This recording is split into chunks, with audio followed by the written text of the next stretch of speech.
এটা হচ্ছে ইন্ডিয়ার ভিতরের রাস্তা। এই টংটাতে ইন্ডিয়ার বিএসএফ সবসময় বসে থাকে। ব্রিজের নিচে ইন্ডিয়ান গারোরা দোয়া ফালা এবং গোসল করে। আসসালামু আলাইকুম ওয়া রাহমাতুল্লাহ, স্বাগত জানাচ্ছি নতুন আরেকটি ভিডিওতে।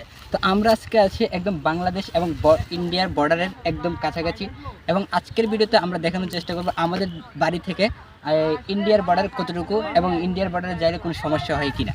সো প্রথমেই বলি আমাদের বাড়ি থেকে ইন্ডিয়ার বর্ডারের দূরত্ব কতটুকু। আমাদের বাড়ি থেকে ইন্ডিয়ার বর্ডারের দূরত্ব 1 থেকে 1.5 কিলোমিটার। এটিই হচ্ছে বাংলাদেশ এবং ইন্ডিয়া বর্ডারের সীমান্ত রেখা। এর এক পাশে বাংলা এবং অপর পাশে ইন্ডিয়া লেখা আছে। এখান থেকে ইন্ডিয়ার বর্ডারের তারকারার বেড়ার দূরত্ব প্রায় 1 কিলো। এখন আমরা চলে আসছি ইন্ডিয়ার বর্ডারের বেড়ার একদম কাছে। আমার পিছনে যে ব্রিজটা দেখতে পাচ্ছেন সেটি হচ্ছে ইন্ডিয়ার ব্রিজ। আমরা উপর থেকে দেখে নিচ্ছিলাম ইন্ডিয়ার বিএসএফ আছে কিনা, তো দেখলাম বিএসএফ নাই, আর সোজা ভিতরে ঢুকে পড়লাম। এটা হচ্ছে ইন্ডিয়ার ভিতরের রাস্তা। এই টংটাতে ইন্ডিয়ার বিএসএফ সবসময় বসে থাকে। ব্রিজের নিচে ইন্ডিয়ান গারোরা দোয়া ফালা এবং গোসল করে। আর আমরা যেহেতু অবৈধভাবে ভিতরে ঢুকছি, তাই কিছু ফটোশুট এবং ভিডিও নিয়ে বের হয়ে যায়, কারণ বেশিক্ষণ ভিতরে থাকলেই রিস্কের ব্যাপার।